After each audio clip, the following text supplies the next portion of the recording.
ನಮಸ್ಕಾರ, ನೀವು ನೋಡ್ತಾ ಇದ್ದೀರಾ ಶ್ರೀ ಮಾರಿಕಾಂಬಾ ಡಿಜಿಟಲ್ ಟಿವಿ. ನಾನು ಸೃಷ್ಟಿ ನಾಯ್ಕ್. ಹಾರ್ನ್ ಮಾಡಿದರೂ ಪ್ರಯೋಜನ ಇಲ್ಲ. ದಿಕ್ಕು ಬದಲಾಯಿಸಿ ಹೋಗುವ ವಾಹನ, ಏಕಾಏಕಿ ಬ್ರೇಕ್ ಹಾಕುವ ಕಾರು, ರಸ್ತೆ ತಪ್ಪಿಸಿ ಹೋಗುವ ಬೈಕ್ ಸವಾರರು. ಒಂದು ಕ್ಷಣದ ಅಜಾಗರೂಕತೆ ಸಾಕು ಅಪಘಾತ ಕಟ್ಟಿಟ್ಟ ಬುತ್ತಿ.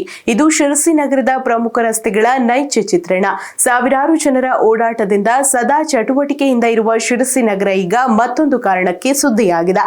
ವಾಹನಗಳು ಓಡಾಡಬೇಕಾದ ರಸ್ತೆಗಳಲ್ಲಿ ಇಂದು ಬೀಡಾಡಿ ದನಗಳದ್ದೇ ಸಾಮ್ರಾಜ್ಯ. ನಗರದ ಪ್ರಮುಖ ರಸ್ತೆಗಳಿಂದ ರಾಷ್ಟ್ರೀಯ ಹೆದ್ದಾರಿವರೆಗೆ ಎಲ್ಲೆಡೆ ರಸ್ತೆ ಮಧ್ಯೆಯೇ ಮಲಗಿರುವ ದನಗಳು ವಾಹನ ಸವಾರರ ಜೀವಕ್ಕೆ ಸಂಚಕಾರ ತಂದೊಡ್ಡುತ್ತಿವೆ. ಸಾವಿನ ರಹದಾರಿಗಳಾದ ಶಿರಸಿ ರಸ್ತೆಗಳು, ಎಲ್ಲೆಲ್ಲೂ ಬೀಡಾಡಿ ದನಗಳ ದರ್ಬಾರ್. ನಗರಸಭೆ ಅಟ್ಟರ್ ಫೇಲ್ಯೂರ್. ನಿದ್ದೆಗೆ ಜಾರಿದ ಆಡಳಿತ.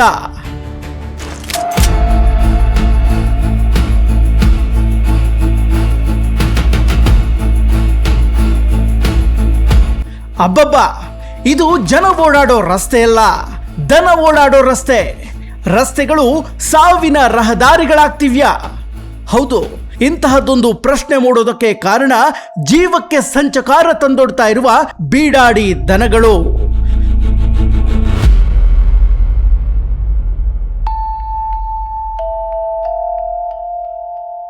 ಹೌದು, ನಗರದ ರಸ್ತೆಗಳೆಲ್ಲ ಎಕ್ಕುಟ್ಟೋಗಿರೋದು ಒಂದ್ ಕಡೆ ಆದ್ರೆ ಬೀಡಾಡಿ ದನಗಳ ಭೀತಿ ಇನ್ನೊಂದು ಕಡೆ. ಇದು ಶಿರಸಿ ನಗರದ ಪ್ರಮುಖ ರಸ್ತೆಗಳ ಇಂದಿನ ನೈಜ ಸ್ಥಿತಿ. ಬೆಳಗ್ಗೆ ಆಗ್ಲಿ, ಸಂಜೆ ಆಗ್ಲಿ, ಮಧ್ಯರಾತ್ರಿಯೇ ಆಗ್ಲಿ, ನಗರದ ಮುಖ್ಯ ರಸ್ತೆಗಳಲ್ಲೇ ದನಗಳ ದರ್ಬಾರ್. ವಾಹನ ಸವಾರರ ಜೀವಕ್ಕೆ ಪ್ರತಿನಿತ್ಯ ಪರೀಕ್ಷೆ. ಮಕ್ಕಳು, ಹಿರಿಯರು, ಮಹಿಳೆಯರು, ವ್ಯಾಪಾರಿಗಳು, ಯಾರಿಗೂ ನೆಮ್ಮದಿಯ ಸಂಚಾರವೇ ಇಲ್ಲ. ಅಪಘಾತಗಳು ನಡೀತಾ ಇವೆ, ದನಗಳಿಗೂ ಗಾಯವಾಗ್ತಿವೆ, ಜನರು ಆಸ್ಪತ್ರೆ ಸೇರ್ತಿದ್ದಾರೆ.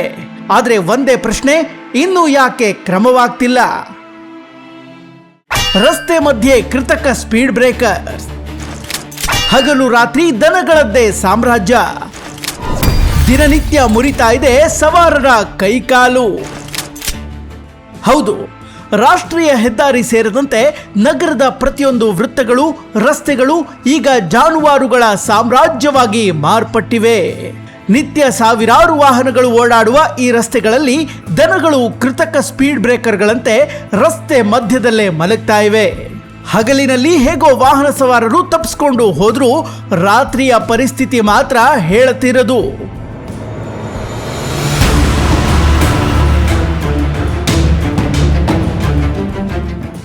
ಕತ್ತಲಿನಲ್ಲಂತೂ ಈ ದನಗಳು ಕಾಣಿಸೋದೇ ಇಲ್ಲ. ಪರಿಣಾಮ, ದಿನನಿತ್ಯ ಬೈಕ್ ಸವಾರರು, ಕಾರು, ಬಸ್ಸುಗಳು ಜಾನುವಾರುಗಳಿಗೆ ಡಿಕ್ಕಿ ಹೊಡೆದು ಅಪಘಾತಗಳು ಸಂಭವಿಸ್ತಾ ಇವೆ. ಇಡೀ ನಗರದಲ್ಲಿ ಬೀಡಾಡಿ ದನಗಳ ಹಾವಳಿ ಮಿತಿಮೀರಿ ಹೋಗಿದೆ. ಜನರು ನಗರಸಭೆಗೆ ದೂರು ಕೊಟ್ಟು ಕೊಟ್ಟು ಸುಸ್ತಾಗಿ ಹೋಗಿದ್ದಾರೆ. ಇಷ್ಟಾದ್ರೂ ನಗರಸಭೆ ಮತ್ತು ಅಧಿಕಾರಿಗಳು ಕಣ್ಣಿದ್ದು ಕುರುಡರಾಗಿದ್ದಾರಾ? ಕೇವಲ 10-20 ಸುಮಾರು 300ಕ್ಕಿಂತ ಹೆಚ್ಚು ಬೀಡಾಡಿ ದನಗಳು ರಸ್ತೆಯ ಮಧ್ಯದಲ್ಲೇ ಬೀಡು ಬಿಟ್ಟಿವೆ. ಹಗಲಿನಲ್ಲಿ ಟ್ರಾಫಿಕ್ ಜಾಮ್, ರಾತ್ರಿ ಆದ್ರೆ ವಾಹನ ಸವಾರರ ಪ್ರಾಣಕ್ಕೆ ಸಂಚಕಾರ.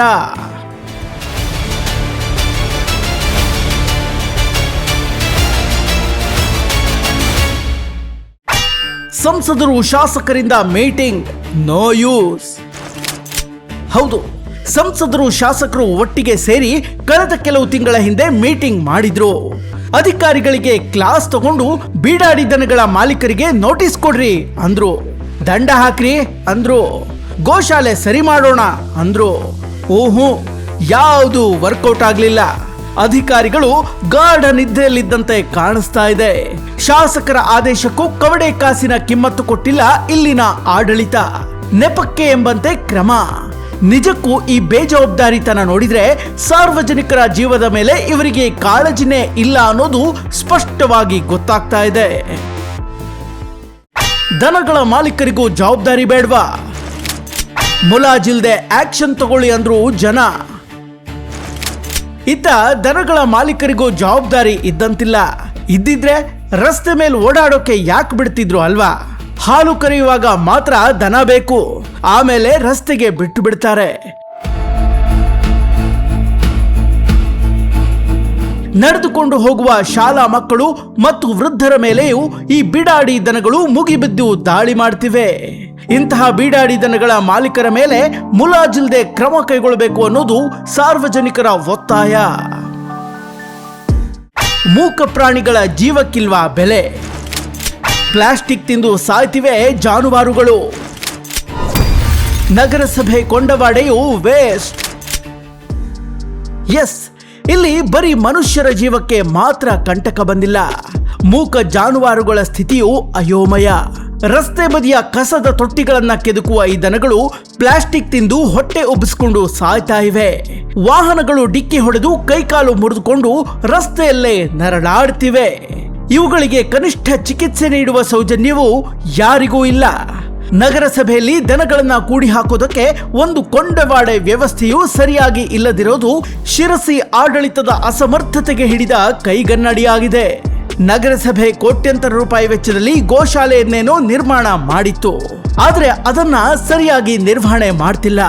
ಎನ್ಜಿಒಗಳಿಗೆ ಜವಾಬ್ದಾರಿ ಕೊಡ್ತೀವಿ ಅಂತ ಹೇಳಿ ಅಧಿಕಾರಿಗಳು ತಮ್ಮ ಜವಾಬ್ದಾರಿಯಿಂದ ನುಣುಚಿಕೊಳ್ತಿದ್ದಾರೆ. ಇನ್ನು ಶಿರಸಿ ನಗರದಿಂದ ಸುಮಾರು 10 ಕಿಲೋಮೀಟರ್ ದೂರದ ಅಜ್ಜಿಬಳದಲ್ಲಿ ರಾಜ್ಯ ಸರ್ಕಾರ ಸುಸಜ್ಜಿತ ಕೊಂಡವಾಡೆಯನ್ನೇನೋ ನಿರ್ಮಿಸಿದೆ. ಜನರ ತೆರಿಗೆ ಹಣದಿಂದ ಸುಮಾರು 50 ಲಕ್ಷ ರೂಪಾಯಿ ವೆಚ್ಚ ಮಾಡಿ ಕಟ್ಟಿದ ಈ ಗೋಶಾಲೆ ಅನುದಾನದ ಕೊರತೆಯಿಂದ ಇನ್ನೂ ಉದ್ಘಾಟನೆಯ ಭಾಗ್ಯವನ್ನೇ ಕಂಡಿಲ್ಲ. ಸುಮಾರು 100 ದನಗಳನ್ನ ಕಟ್ಟಬಹುದಾದ ಸಾಮರ್ಥ್ಯವಿದ್ದು ತಿಂಗಳಿಗೆ ಲಕ್ಷಾಂತರ ರೂಪಾಯಿ ನಿರ್ವಹಣಾ ವೆಚ್ಚ ತಗಲುತ್ತೆ. ಈ ಕೊಂಡವಾಡೆಯನ್ನ ಸರಿಯಾಗಿ ಬಳಸಿಕೊಂಡ್ರೆ ಬಿಡಾಡಿ ದನಗಳ ಹಾವಳಿಗೆ ಸ್ವಲ್ಪವಾದರೂ ಬ್ರೇಕ್ ಬೀಳಬಹುದು.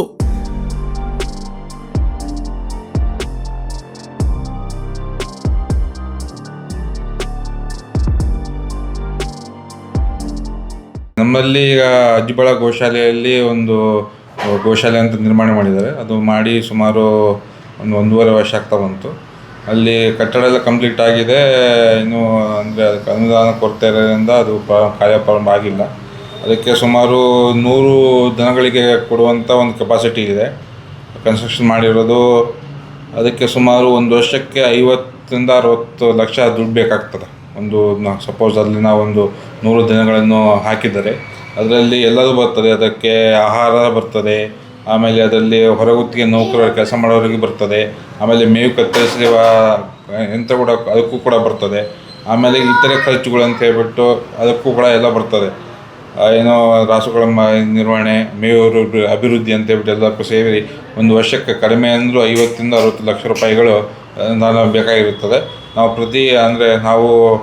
ಇದರಿಂದ ಪರವಾಗಿ ಈಗ ನಾವು ಎಲ್ಲ ಅದಕ್ಕೂ ಮುಂದೆ ಲೆಟ್ರಲ್ಲಿ ಹಾಕ್ತಾ ಇದ್ದೀವಿ. ಅಂದರೆ 3-4 ಹಾಕ್ತಾನೆ ಇರ್ತೀವಿ. ಸುಮಾರು ಒಂದು 2-3 ತಿಂಗಳಿಗೆ ಒಂದ್ಸರಿ, 3-4 ತಿಂಗಳಿಗೆ ಒಂದ್ಸರಿ ಲೆಟ್ರ್ ಟ್ರಾನ್ಸ್ಫರ್ ಮಾಡ್ತಾನೆ ಇರ್ತೀವಿ. ಅನುದಾನ ಏನು ಬಿಡುಗಡೆ ಆಗಿರುವುದಿಲ್ಲ. ಆ ಉದ್ದೇಶನ ಇದು ಕಾರ್ಯಕ್ರಮ ಆರಂಭಿರುವುದಿಲ್ಲ. ಖಾಸಗಿ ಕೊಡ್ಲಿಕ್ಕಂದರೆ ಅದು ಸರ್ಕಾರದ ತೀರ್ಮಾನ ತಗೋಬೇಕಾಗ್ತದೆ. ಅದು ಪಬ್ಲಿಕ್ ಪ್ರೈವೇಟ್ ಪಾರ್ಟ್ನರ್ಶಿಪ್ ಅಂತ ಹೇಳ್ಬಿಟ್ಟು ಆ ರೀತಿ ಮಾಡಬೇಕಾದ್ರೆ ಸರ್ಕಾರದ ಹಂತದಲ್ಲಿ ತೀರ್ಮಾನ ಆಗಬೇಕಾಗ್ತದೆ. ಈಗ ಆಲ್ರೆಡಿ ಇದರಲ್ಲಿ ಹಳಿಯಾಳ ದುಸ್ತಿಗೆಯಲ್ಲಿ ಸರ್ಕಾರದ ಗೋಶಾಲೆ ಇದೆ. ಅಲ್ಲಿ 100 ದನಗಳಂತ ಹೇಳಿಬಿಟ್ಟು ಆಲ್ರೆಡಿ ತುಂಬ ದನಗಳು ಎದುರಿಸಕೊಂಬಿಟ್ಟು ಭಾಳ ಕಷ್ಟ ಆಗ್ತಿದೆ. ನಿರ್ವಹಣೆ ಕೂಡ ಕಷ್ಟ ಆಗ್ತಿದೆ. ಅದು ಕೂಡ ಬರ್ತಿರೋಂಥ ಅನುದಾನ ಕೂಡ ಅದಕ್ಕೂ ಸಾಕಾಗ್ತಿಲ್ಲ.